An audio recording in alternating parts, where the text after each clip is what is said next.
আচার্যজি, হ্যাঁ জি। আমার প্রশ্ন হলো, আমি খুব ভয় পাই। এখন আমি আপনাকে প্রশ্ন করছি। আমি জানি কিছুই হবে না, তবুও প্রশ্ন করতে গিয়েও ভয় লাগছে। কি করব? কিছু হবে না জানি, কিন্তু প্রশ্ন করতে গেলেই ভয় লাগে। যখন ভয় লাগবে তখন নিজেকে বলবে, আগের বারও ভয় লেগেছিল, কিছুই তো হয়নি। ভয়কে বলবে, বোর করিস না, শো মি সামথিং নিউ। প্রতিবার তুই আসিস, আর কিছু হয়ও না। পুরনো সিনেমা বারবার দেখাচ্ছিস, একই এন্ডিং। নতুন কিছু থাকলে বল। স্যার, আর একটা প্রশ্ন আছে। আমি যখন থেকে চুল কাটলাম, সবাই বলছে তোমাকে বড় চুলে অনেক বেশি ভালো লাগতো। হয় চুলটা লম্বা করে নাও, অথবা পুরোটাই কেটে ফেলো।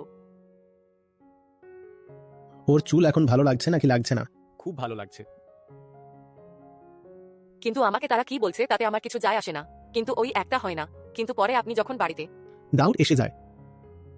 হ্যাঁ, ডাউট তো একটু এসেই যায়। তাহলে প্রভাব তো পড়ে গেল।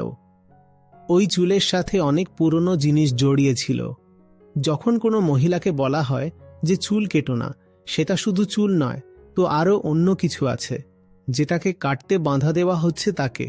চুলটা তো শুধু একটা প্রতীক, দড়ি হতে পারে, শেকল হতে পারে, বন্ধন হতে পারে, যেটাকে চুল রিপ্রেজেন্ট করে। তাই চুল কাটলে শুধু চুলই কাটা হয় না, খুব পুরনো আরও কিছু আছে যেটা মহিলাদেরকে বেঁধে রেখেছিল। নিজের বিশ্বাস। হ্যাঁ, সেগুলোও কাটে, এতেই লোকেদের সমস্যা হয়। জি আচার্যজি, ধন্যবাদ।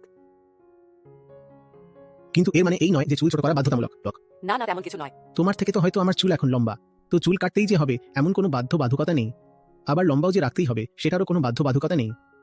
আমি কি আপনাকে প্রণাম করতে পারি? আরে না, একদমই না। প্লিজ। না না, একদমই না। হয়ে গেছে। এই যে বইটা, এটা তোমার তো? হ্যাঁ, তো ব্যাস, এটাই সম্মান। তুমি এটাকে মনোযোগ দিয়ে পড়বে, সেই মনোযোগটাই আসল সম্মান। প্রণাম টোনাম ওসব কিছু নয়। ধন্যবাদ আচার্যজি। ঠিক আছে, ঠিক আছে।